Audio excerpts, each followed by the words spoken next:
Kai Soto is once again testing the waters of the NBA as he has participated in the minicamps held by the Utah Jazz, Dallas Mavericks, and the New York Knicks.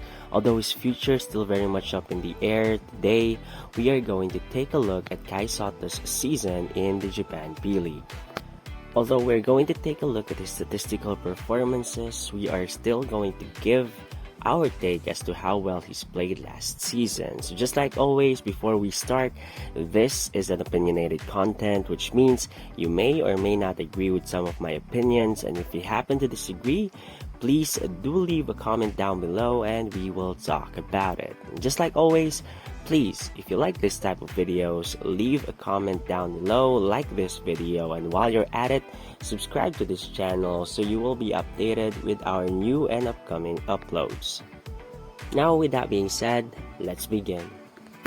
Kai Soto, after 2 seasons with the Adelaide 36ers of the Australian NBA, signed with the Hiroshima Dragonflies of the Japan B-League last February 7, 2023. He helped his team to finish with a 41-18 record, good enough to be the 6th best finish in the Japan B-League this season. However, in the 21 regular season games that Kai has played, his team only had a 13-8 record, whereas Hiroshima, without Kai, already had a 28-10 record.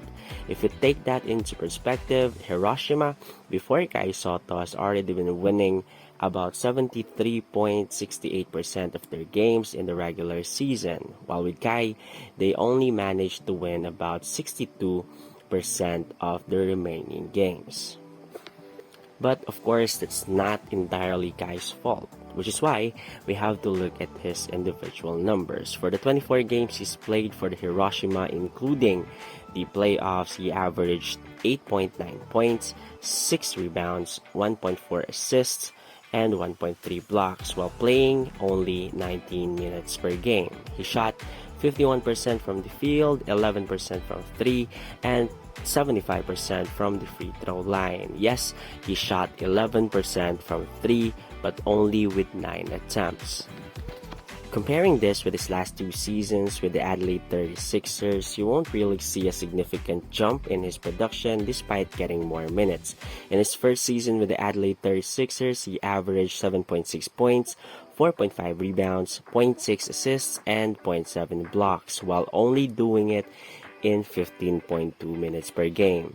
In his second year, although he started more games, he was actually relegated to a reduced role as he only played 12.9 minutes per game, averaging only 6.8 points, 4.5 rebounds, 0.4 assists, and 0.7 blocks.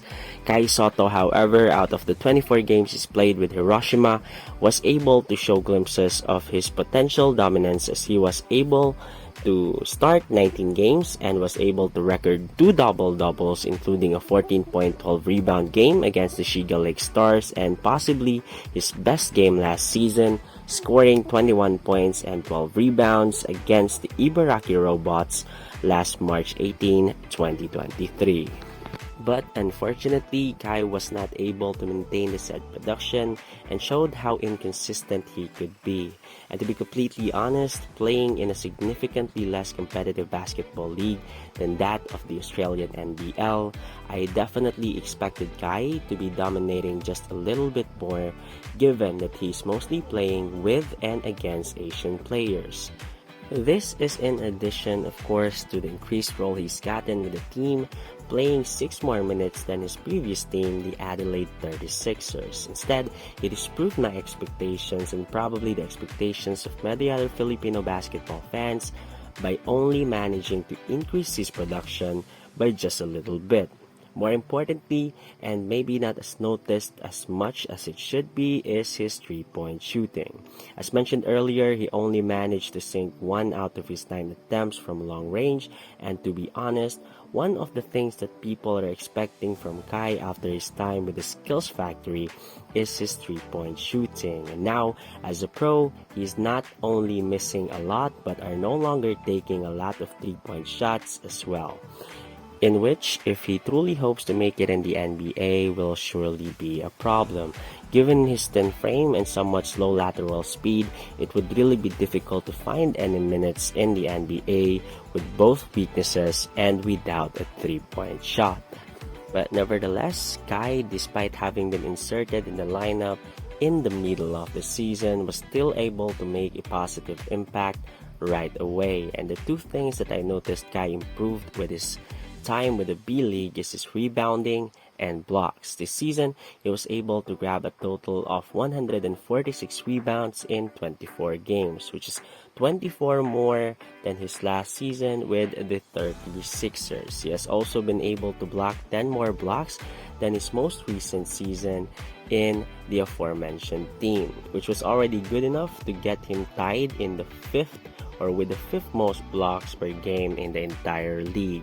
And although I mentioned earlier that he was playing against mostly Japanese players, most of the foreign imports were surely matched up against Kai during the games he has played in the B League.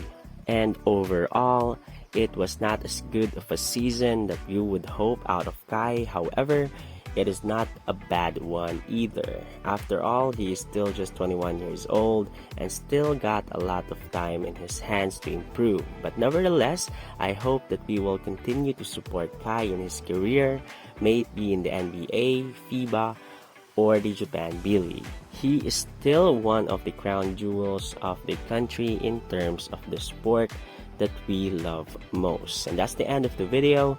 Please like this video and subscribe to this channel if you want more videos like this.